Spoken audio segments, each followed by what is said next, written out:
Hello, everyone. Thank you all for joining. My name is Deja Lindsay, and I am this year's speaker's chair. So super excited to have put together an amazing panel with some amazing people.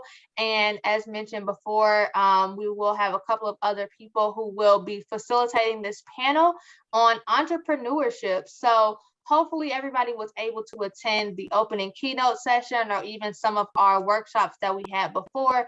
I personally just came from a workshop on wearable technology, and it was amazing, mind blown on a lot of the cool things that we can look forward to in that wearable tech space.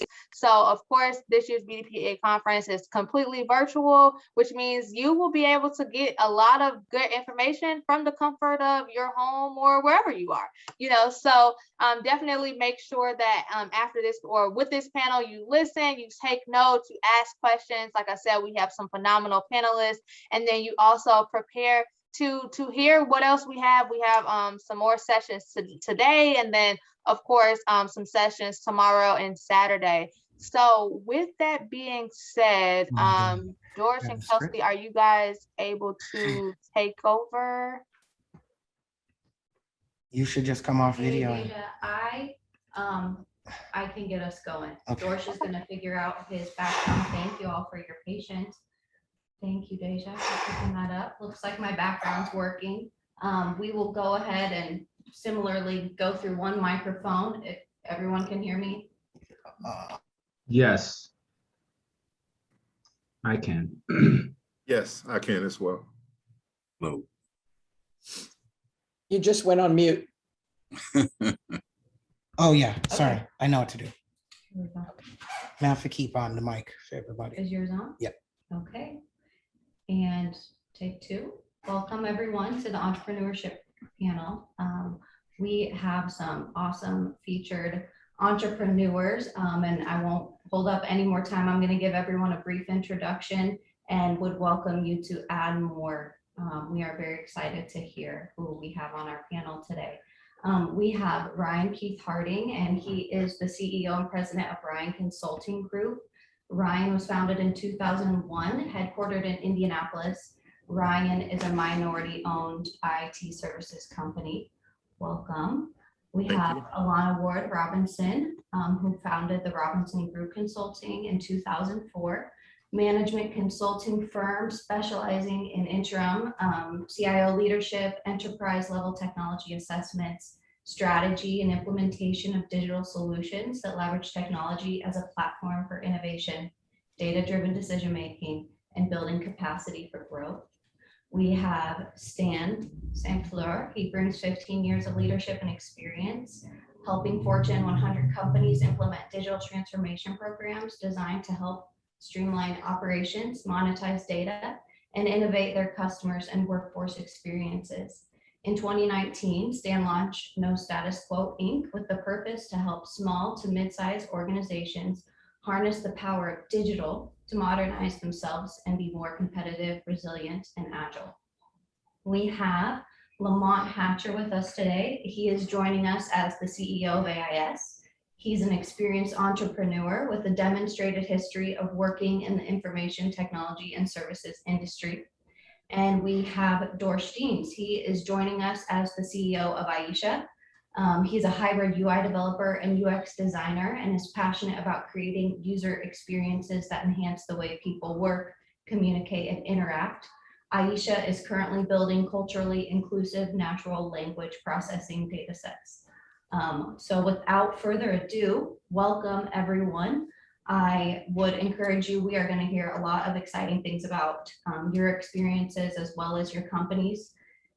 Do feel free to add on if I left anything out, but I will not hold us up. Let's jump into the questions for the panel. First question.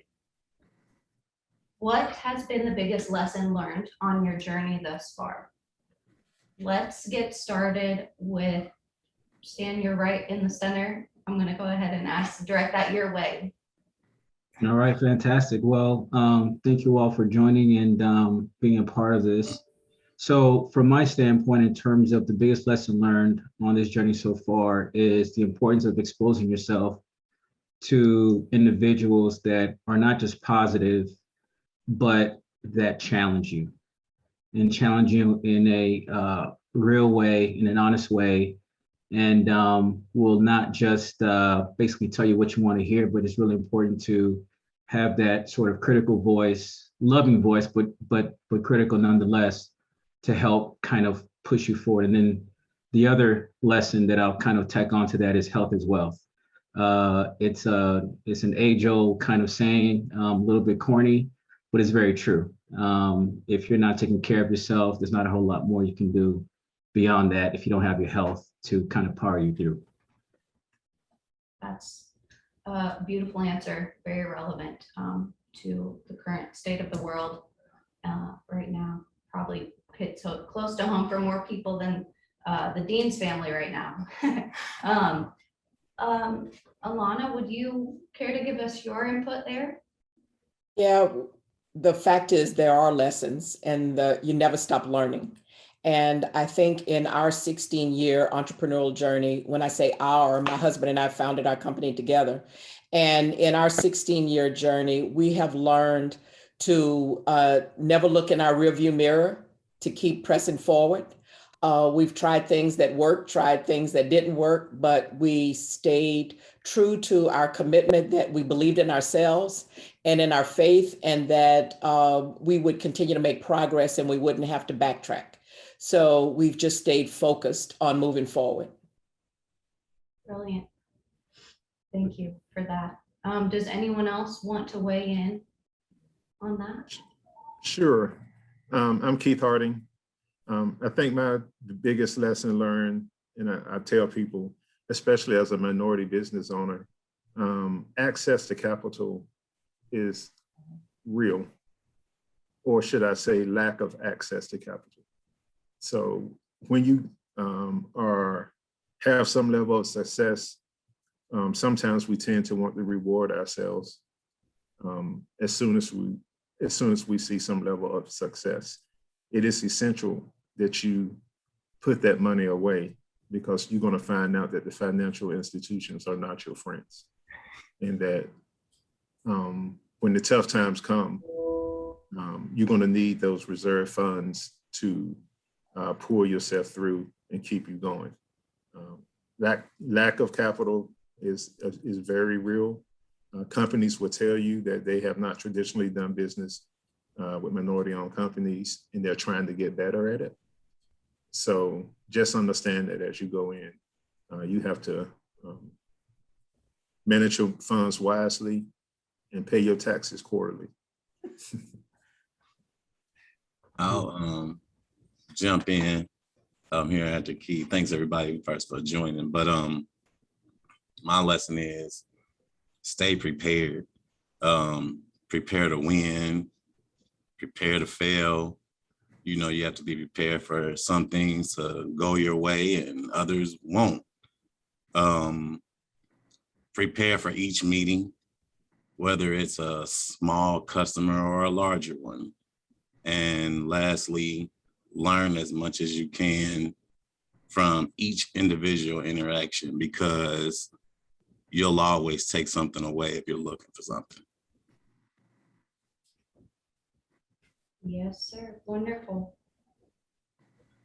Everyone, also, please feel free to add some comments, and we will welcome your questions in the chat as well.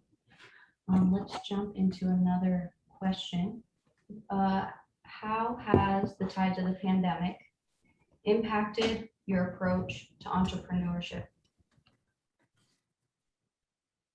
Well, in our case, we've been in business again for 16 years. So we've evolved to, hunting one opportunity at a time, to we were on the road for a long time every week, we've had the experience of living in another city for months at a time, to we evolved to the point where we were already in a virtual model. So the pandemic really didn't affect our continuity of client relationships. So that was that was not as much of a hurdle for us as it would have been during those days when we had to be physically at our client environment and live and be immersed into our client environment. So we've evolved to where we are an outsourced firm, so we do everything virtually anyway. And that has worked for us. And so we've benefited from that change. I would say something here since I haven't said much yet. My business is a little bit different than the other panelists on the call, whereas an early stage startup. And so what I have found to be valuable from, I shouldn't say valuable because it's a terrible thing happening, but what's happening during COVID and the pandemic is that it's easier, I think, to get in touch with valuable resources and get meetings with VCs that might have been more traditionally had to have been done maybe in Silicon Valley or on a coast, or where you needed more of a tighter introduction to get an introduction with someone. So I would say in my space that it's been a little bit more beneficial actually to get some valuable resources, I would say, as the landscape has changed more to an email type of world, more virtual. Things are more virtual, right? So, from my perspective here at Ryan, COVID is a terrible thing, as you said, Dorsch, but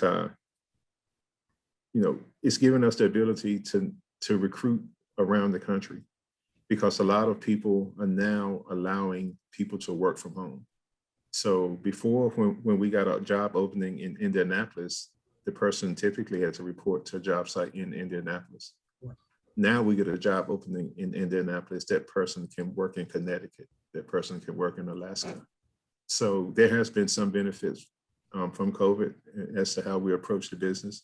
The second benefit, we were able to release some space that we had, commercial space, because we no longer needed it for people to sit at the, because people are now working from home. So where COVID has been a terrible thing, it has reaped some benefit from our approach to how we do business. Wonderful. And we have a great question that's relevant in the chat here from Mr. Morris. Is capital for Black businesses starting to open up? If not, do you have any tactical recommendations for those interested in influencing more Black business success? who wants to take this one first? Yeah, I feel like everybody's like, I'll just say quickly, I bank with BMO Harris, and BMO Harris has really, eyes have been open. I call it the George Floyd effect, right? Again, what happened to George was horrible. Yep. And the world got to witness it, but it brought consciousness to people. So I am seeing people open up, and I'm asking people within organizations, is it real? And is it a moment? What is it? Or is it a movement? People seem to think it's a movement. So that's my take on that. I don't think things have changed. I don't think that, 16 years ago, both my husband and I had a 32-year corporate career. We had a little money in the bank. We thought, we're going to go start a business so we can just get an SBA loan. Well, that was a lot harder than we ever imagined. And, we decided to lend money to ourselves and to be our own startup capital. And fortunately, we had been disciplined enough to be able to do that. I would say today, because we have a 16-year record, I get emails 2 or 3 a week offering to give me capital, but I don't need it now, fortunately.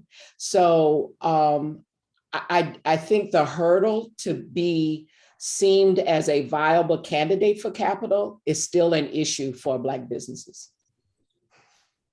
I don't think things have changed. I'll maybe pipe up here a little bit as the sort of the newbie here on the panel, and I'll kind of harp on what Elena just said.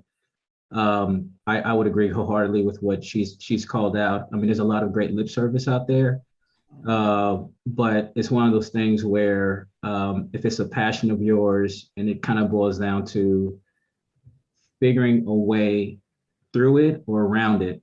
I definitely have had to quote unquote loan my company funds as well. And so, hearing her say that kind of starting back from 16 years ago, and then now I'm also kind of seeing the same thing, is definitely unfortunate, but I'm hopeful that there's, some sort of a shift coming down. And I hear a lot of great stories and a lot of things being done. But one quick example, a really large consulting firm put up a great website saying that they were going to onboard a bunch of Black entrepreneurs and kind of help co-fund some things. And when you scratch the surface, it was just vaporware, right? Literally vaporware. So you just have to kind of guard your energy, guard your focus, and then just continue to try to figure out what that capital infusion opportunity might be out there. But it's really not straightforward at all right now. I would agree. I'll say this from my experience. It's a little bit in the middle. I won't say that things haven't necessarily changed. I do feel that you can gain access to more conversations, but you need more action behind those conversations. I don't really feel like we'll really know the effects of it all, because to Keith's point, you have the George Floyd effect, which brought on the conversations, but then you're also coming behind COVID. So from a business perspective, a lot of businesses were hurting from that previous year. So you have the banks will say they would like to do it, but we want to see how you rebound post, COVID, et cetera. So there are a lot more factors into it. So if I had to choose, I'd just go right in the middle of that. Like the key. Similarly, in the comments, how can organizations like BDPA, how can we make it better?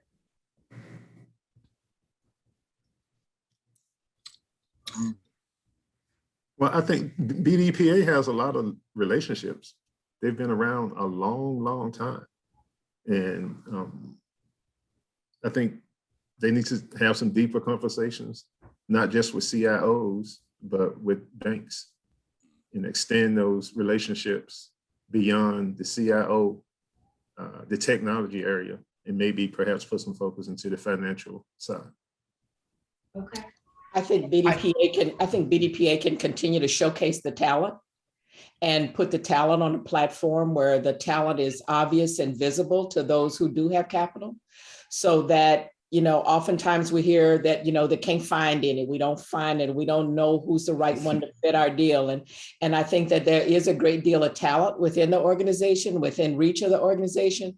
And so I think using this national global platform to be able to put that talent front and center so that it's obvious and more convenient for people to find talent that they can invest in. I think BDPA should continue hosting panels such as this one to allow people to understand what should you look like when you go to the bank. Because while you may have a great idea or a great story, at the end of the day, the bank is going to read those financial statements a little bit, more than they'll necessarily care about how you, performed from a business perspective. So maybe that's something that, maybe BDPA can help with. And let me just add a little bit in there. So I kind of think of it from two perspectives. One is the tactical near term, and then the other one is around the strategic longer term. So in terms of like from a near term perspective, I think there are just specific things like helping to facilitate grants and some of those sort of other vehicles, right, from organizations that are willing to contribute in that fashion. I think strategically, I believe there might be or could be some sort of, boot camp that's tiered based on your level of experience as a leader and an entrepreneur. So the tier that I would go into would be different from, Elena, for example, or a Lamont or a Keith, but it would just be tiered according to whatever level you're at, to think about, to really focus on how do you level up from where you are today, right? So for me, I'm trying to level up to where Lamont is, for example, right? But Lamont's trying to level up to, say Keith or Alana's level, right? So it's just trying to figure out what's that tiered boot camp, and then really tailoring that curriculum in that fashion to help from that standpoint. Awesome answers. We have also relevant Black-owned banks. Are they a viable option for providing the capital? I can't speak to that. I've never tried it or heard of very many that were, looking to provide capital in this area. So I don't know if somebody else can speak to it. Well, there's 18 Black banks in the United States, and the collection of the 18 are still, they're undercapitalized. And many of them, I mean, the aggregation of these 18 banks is still less than $1 billion. And so I still think that certainly it may be a friendlier audience, somebody who can look past your skin color to look at your intellect and look at your financial statements and look at your track record. You may gain that part, but still that's a limited source of funds from those organizations. So when you think about where you do business every day from a banking standpoint, and where you write checks for your monthly bills from on an everyday, those typical kind of banks have far more capability to capitalize an investment.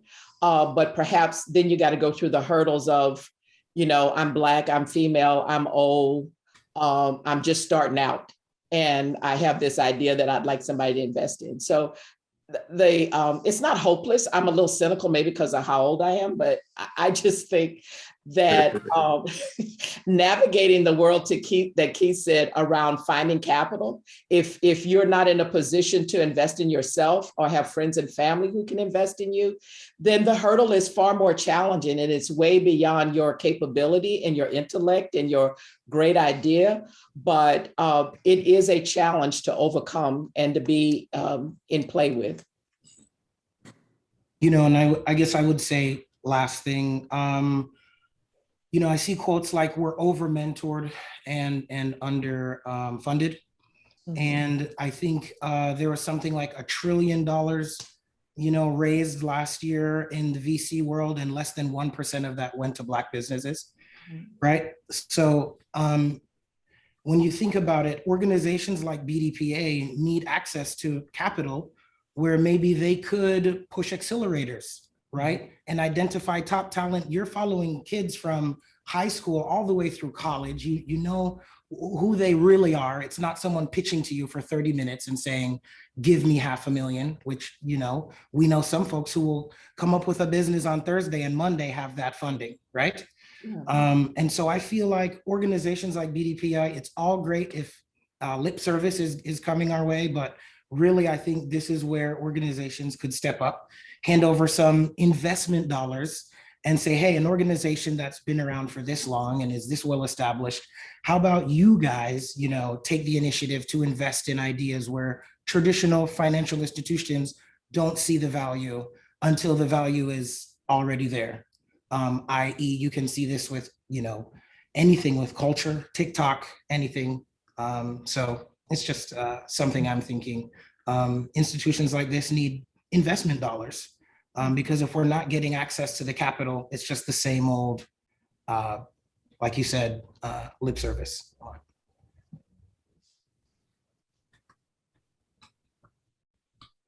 We have another question. Amen, Dorsch. I love the comments coming in. Sorry. You know, for our panelists with the more established businesses, what are you doing to educate those of us in startup mode on business plans, introductions to banks friendly to loaning to our community, and other tangible, actual help? I work with a number of startups in terms of sharing my lessons. We tried two other different kinds of businesses before we landed in the one where we got traction. So we kind of consider ourselves serial entrepreneurs. The first two things we tried didn't work. We learned from that. And so then we finally landed on something that did work. So definitely share those lessons. I've given my business plans to people. I've given whatever I have, you could do a search and replace and call it yours. It doesn't matter to me.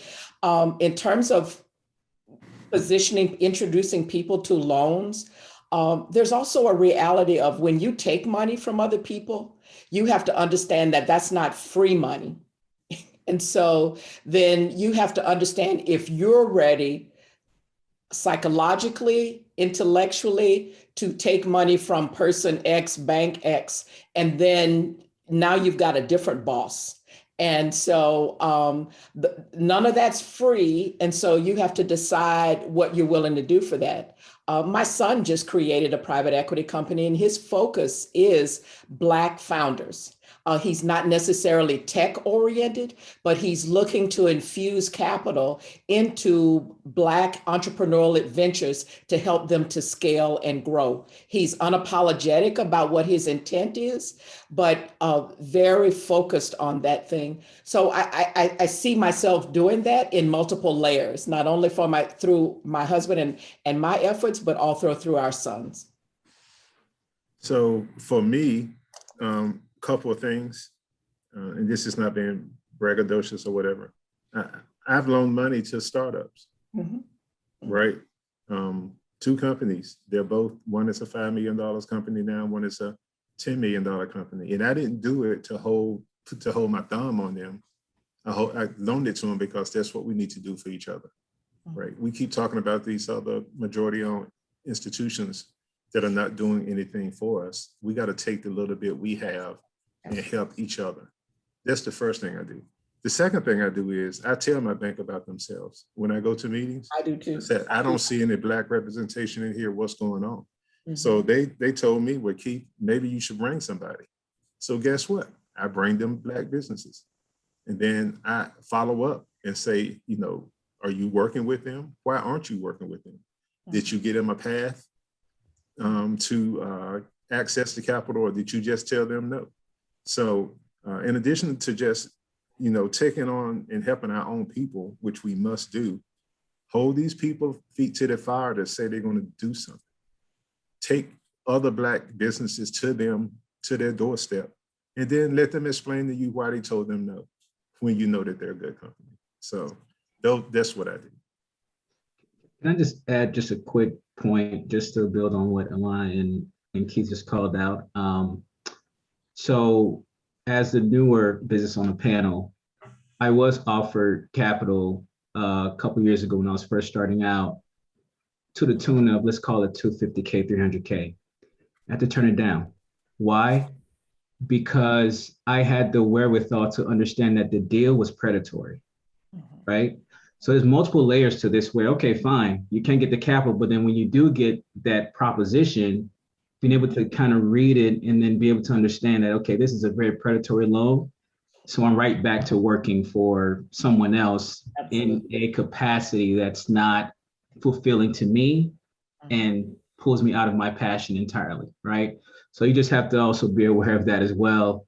You know, especially when capital gets put in front of you, you got to get educated on financial terms and just making sure that you've got someone like a Keith or a Lana or Lamont to kind of say, hey, can you look at this deal, please, and give me your thoughts on what's happening. So I just want to just, you know, add that piece of tidbit in there.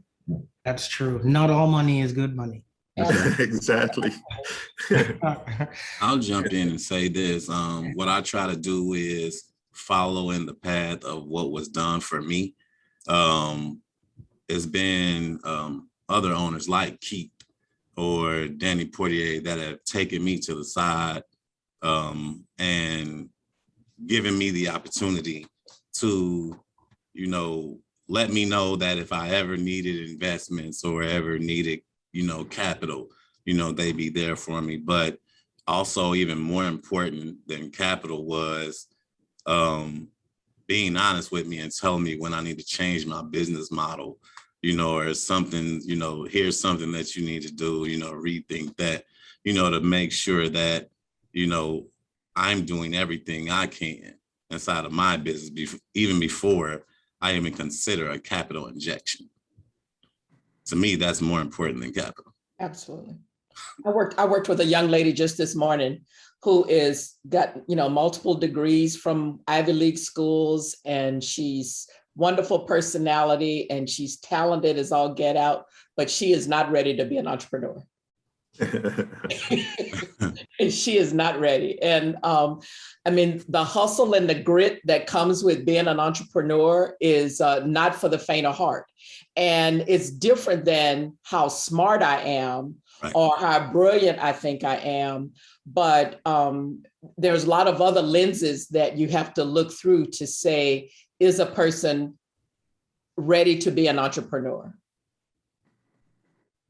Man. And giving her that feedback this morning. Right. Ready. Which is critical. Absolutely. That you be truthful with her. She needs to know that. Yeah.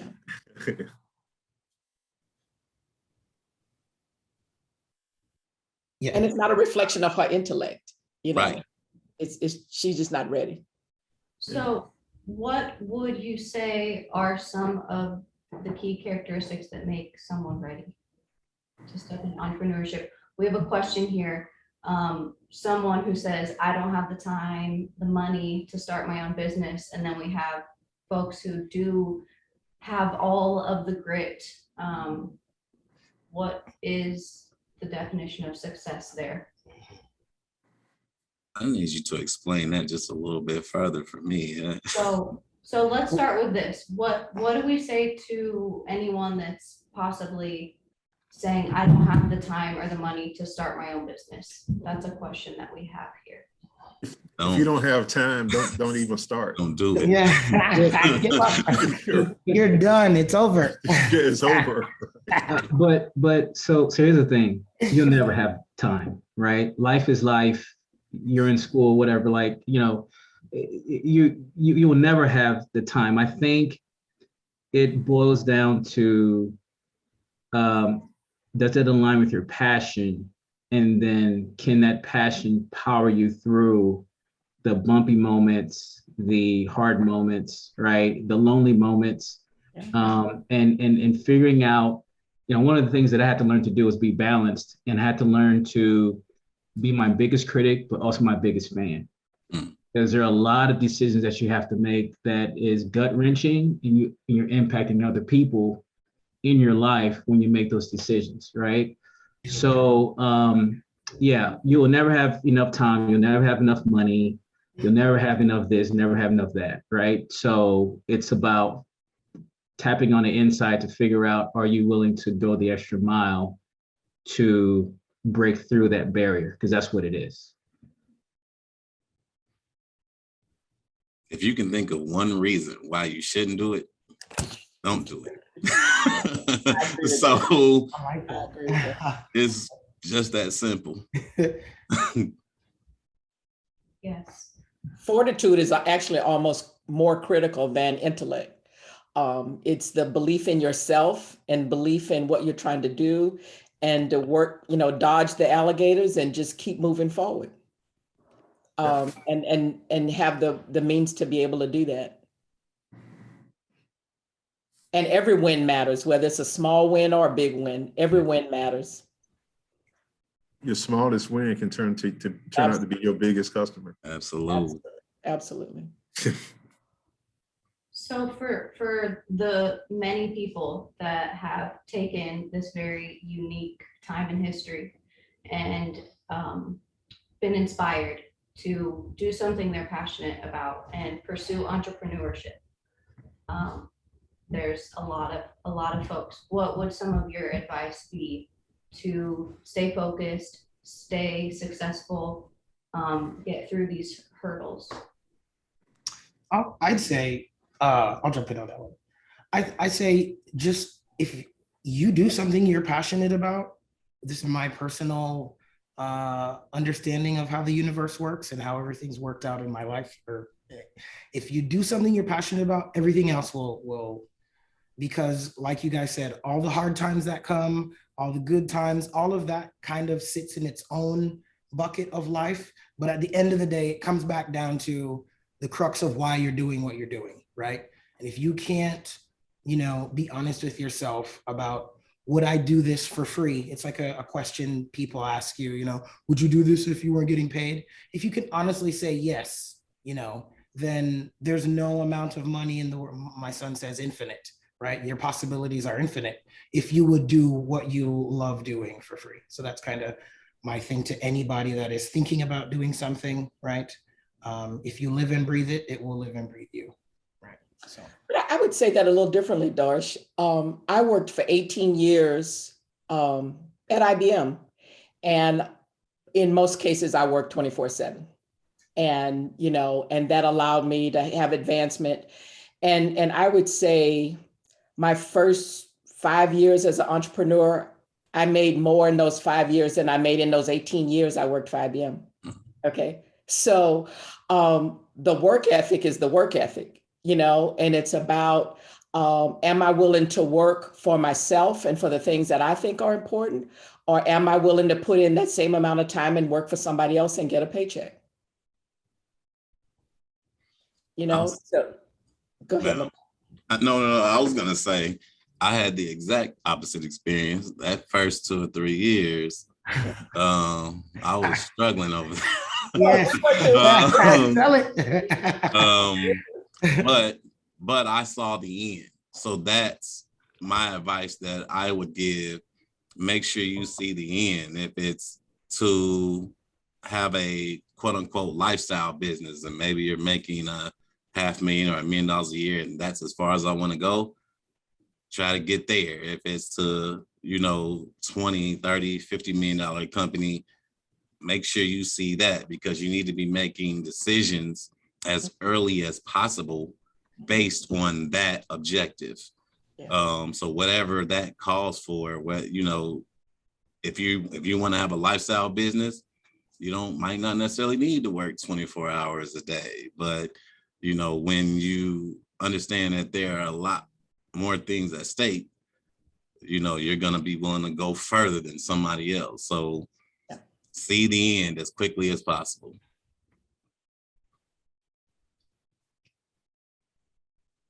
I thought Keith was gonna. Yeah, I'm waiting on Keith too. Yeah, Keith is something he's that like, really? I can see it coming. I was just going to say, as it relates to relationships, relationships, and more relationships. Everything that's happened good to me has been based on relationships. When I started my business, there were some times I couldn't, like Lamont, I just would not have been able to make my payroll without relationships, because the bank would not loan me money. So I had to go to friends to borrow money to make my payroll, right? Even now, there are certain areas of business that I'm trying to get into.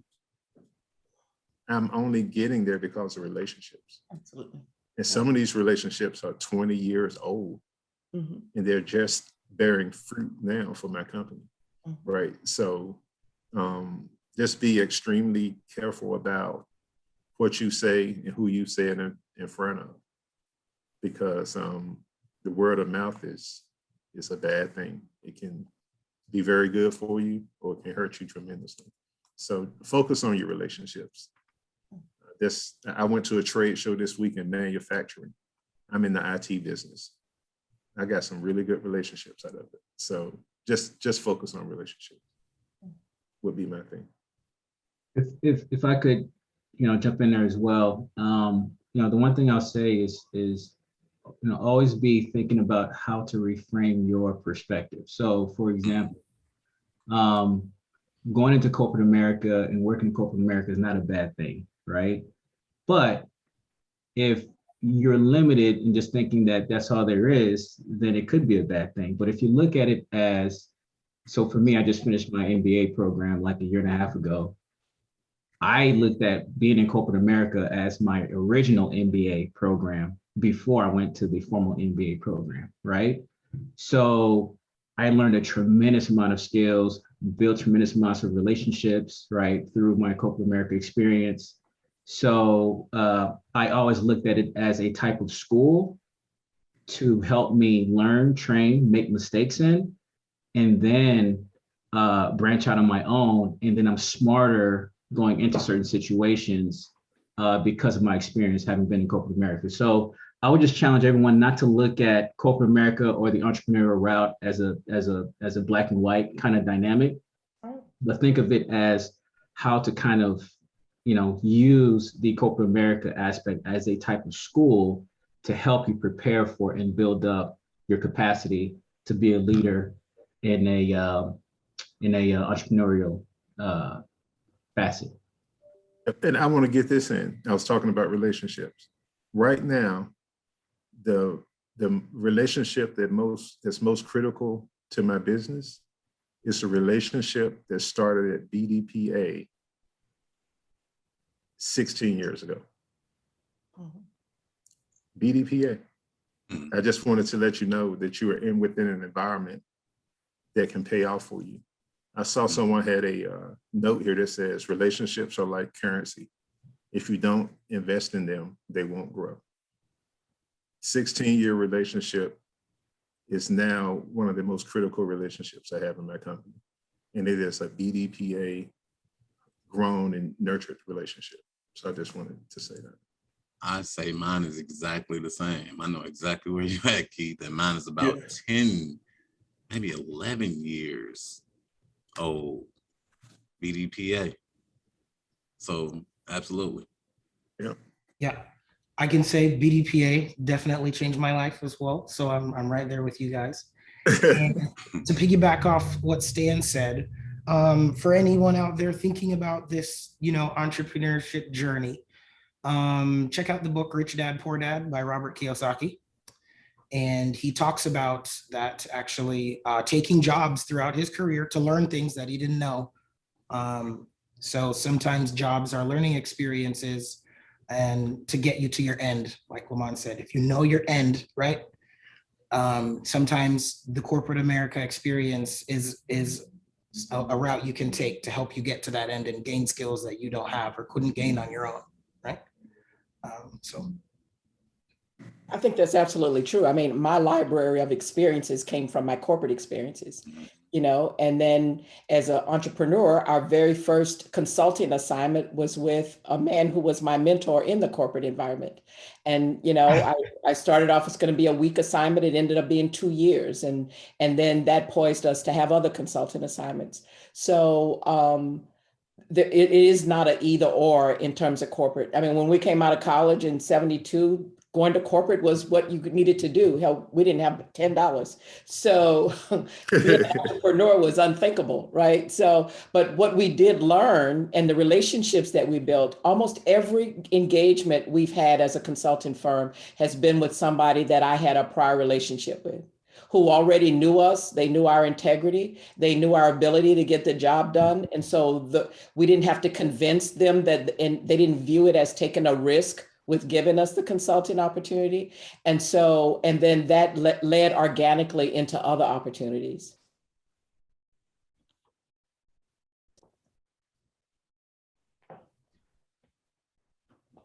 I would encourage everyone to ask a few more questions. I would love to go around and kind of understand each panelist's perspective. What experience, education, exposure would you recommend to be a successful entrepreneur? Just a short answer would be awesome.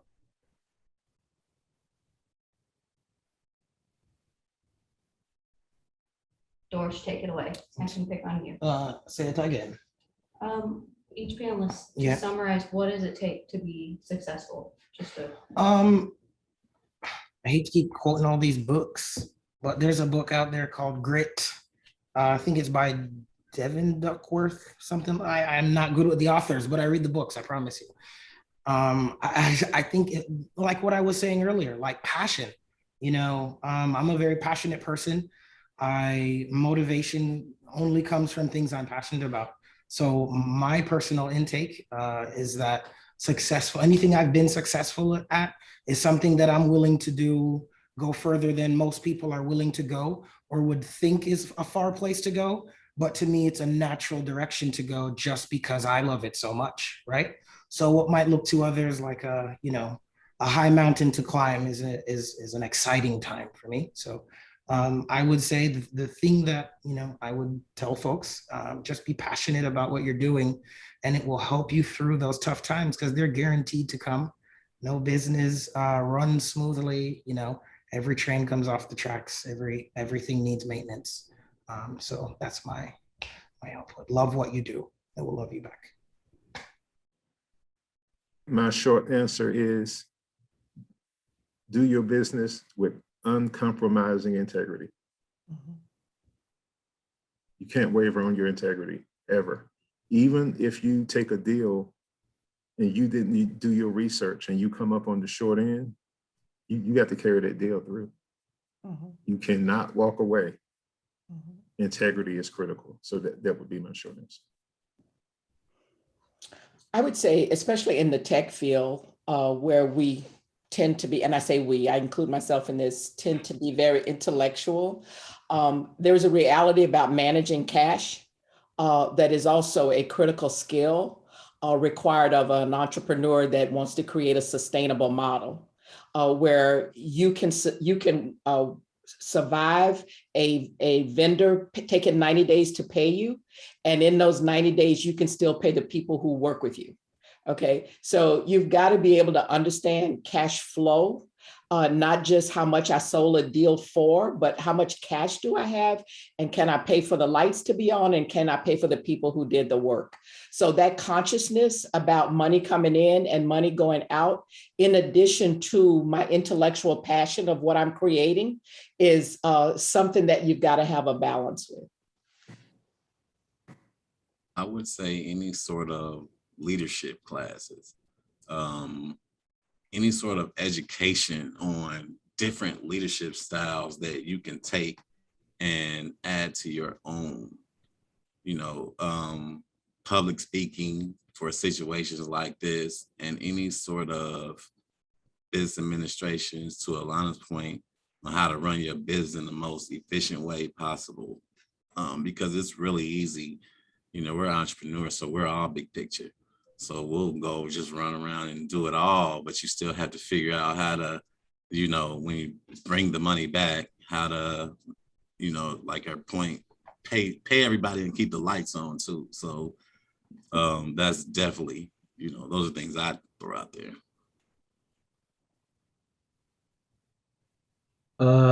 So what experience, education, exposure would you recommend to become a successful entrepreneur? The way I would think about that is, so let me just give some very practical kind of tips. Number one, I would recommend if you're into podcasts, figure out what podcasts will help enhance your personal professional development, right? Lamont talked about leadership. There's a ton of podcasts out there. So I would say, if you're spending a lot of time listening to music or whatever else, I'd say try to start to shift your budget of time from listening to a lot of entertainment to actually constantly educating yourself on a lot of different elements, right? Leadership, et cetera. Podcasts are a great tool, great medium for that.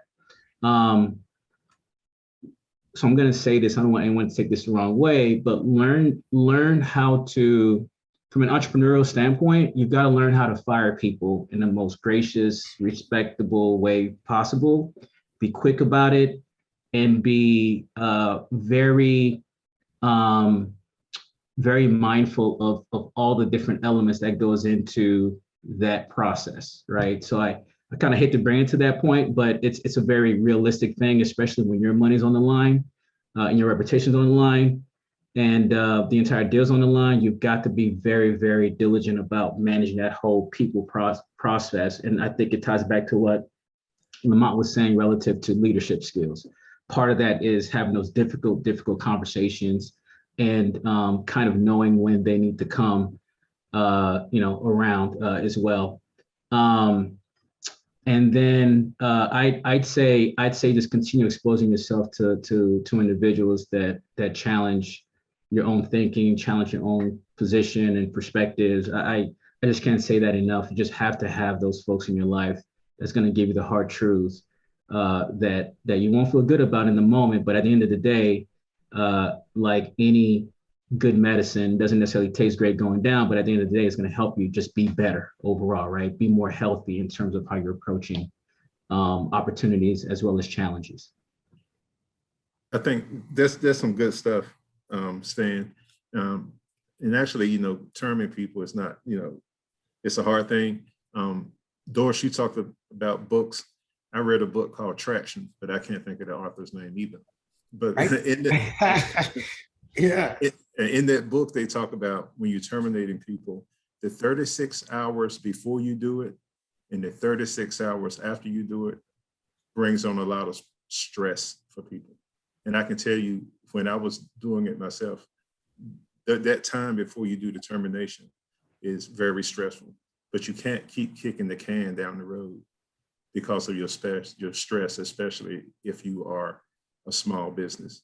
What you have to remember is you did not fire them. They fired themselves. You were just delivering the message. And once you can get to that point, you'll be all right. If I could just put just one piece in there. So just a quick tip. When you're going into business, going into launching your own company, be very mindful to think critically about what policies you should have in place, because then that's a way to basically make the quote unquote the policy the bad guy. But if you can kind of think of a lot of things on the front end, then at that point, when it circles around, it's like, hey, sorry, but policy is policy, right? And that really helps to just kind of lubricate and kind of smoothen that whole process and experience. So that'll be just another little tidbit. And, we are wrapping up here on time, everyone, but a very similar question came up. How do you know when you're ready to hire your first few employees? Again, you got to understand your cash flow. Can you afford to hire people, right? Right. And so, Exactly. because hiring people is a huge commitment, not only financially, but from a liability and insurance. And there are a lot of other implications of hiring people other than having additional people work for you. So building your team, building your workforce is a whole nother separate strategy discussion that you need to think about as to when do I have enough work where I can't do it all myself and I need to have somebody else to help me, or I've got an engagement with some skills required that I don't have, so I've got to supplement my skills with somebody else. But as I start to build a team, I've got to have a sustainable cash flow to be able to afford to have other people work with me. And I need to be able to pay them perhaps far more regularly than the revenue comes in. So you just got to be able to understand all of that and to say, am I in a position to have all these wheels turn at the same time and make it a sustainable model? And I'd say lastly, with the way of the changing world, there's that gig economy. So if you're not ready, like Elena said, to bring on full-time employees, do look into contracting things, all right? And working on short-term assignments where your cash flow can handle that assignment, right? And to Keith's point, keep your integrity intact and your reputation intact, right? Because you don't want vendors or other people in your industry out here bad-mouthing you about something you might think is a little transaction, right? It could go, you never know, right? 16 years from now. Absolutely. Where that little transaction ended you up. So I'd say, you're ready to hire somebody when you want this help so bad that you're willing to pay them before you pay yourself. Yes. Because ultimately, as the owner, while people believe we get all the money and everything else, at the end of the day, the employees get everything. We get the scraps. So you have to be willing to give everybody the money and walk away from it. And you need the resources that bad. Cool. Awesome. I can't believe we made time because this is a wealth of information. I think that I've been over here taking a couple of notes. Thank you all so much, all of our panelists, Alana, Keith, Lamont, Stan, and Dorsch. We really appreciate having you here, your knowledge. It's been great for everyone. I would recommend everybody stick around, join the next event on the BDPA schedule. Thanks for attending. And thank you to BDPA. Clearly, we all have our unique experiences. This digital BDPA as well, built out by some of the best. And it's just been a really wonderful experience, I hope, for everyone. Great for us. Hopefully in person next year. Yeah. Yes. Yes. So thank you, everyone. Thanks for having us. Yes. Thank you. Thanks all. All. Bye-bye. Bye-bye.